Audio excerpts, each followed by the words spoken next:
m'appelle Gala Laurie, donc je suis océanographe, enseignant-chercheur à l'université de Toulouse en France. Comment je suis arrivé en océanographie? Dans mes études, j'ai d'abord fait de la mécanique, dont de la mécanique des fluides, et c'est ce qui fait le lien. J'ai fait de l'océanographie à partir du master. Je ne connaissais pas du tout ce qui se faisait comme étude en océanographie, et quand j'en ai entendu parler, ça m'a beaucoup attiré. Parce que moi je suis d'une région en France au bord de la mer, et donc moi j'ai toujours aimé la mer, et donc de faire des études là-dessus, ça m'a beaucoup intéressé. Et donc j'ai fait, à partir du master, j'ai fait de l'océanographie. J'ai eu l'occasion de partir faire un stage dans une île du Pacifique, la Nouvelle-Calédonie, où en fait j'ai eu l'opportunité de faire ma thèse. Ensuite, je suis resté finalement 6 ans là-bas.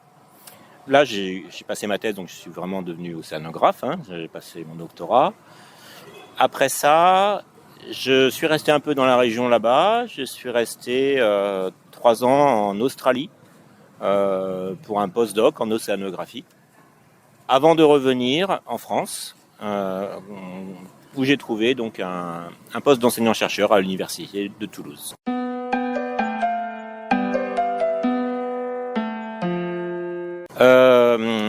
Alors, l'océanographie, pour moi, les principales, on va dire, les étapes marquantes en océanographie. D'abord, ça m'a permis, peut-être c'est la recherche en général, mais ça m'a permis de beaucoup voyager. Et donc, notamment, par exemple, de vivre dans d'autres pays, en Nouvelle-Calédonie, en Australie.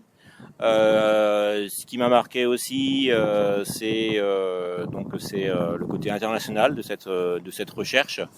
Vraiment, peut-être le fait que l'océan n'a pas de frontières.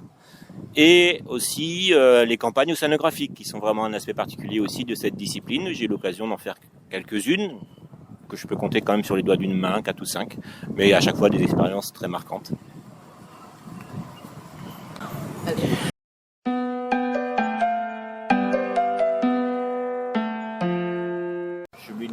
C'est un cours qui se fait assez tôt dans le master, parce que c'est vraiment un cours de base dont on a besoin pour d'autres cours du master. Parce qu'en fait, il y a par exemple un cours sur l'océanographie côtière. On a besoin de comprendre les courants côtiers, ils suivent les mêmes équations en gros. Il y a un cours aussi sur les ondes, qui finalement utilise finalement en partie les mêmes équations. Donc c'est vraiment un cours fondamental pour l'océanographie physique. Pour comprendre l'océanographie physique, on a besoin beaucoup des maths. C'est pas pour rien que le master est fait à la CIPMA. Donc je donne les équations de base qui permettent de comprendre finalement l'existence des courants océaniques, quelles sont les forces qui les créent. C'est un cours qui s'applique à l'océan, mais aussi à l'atmosphère en fait, qu'on appelle les fluides géophysiques justement, parce que la rotation de la Terre est importante à ces grandes échelles et joue un rôle sur les courants océaniques.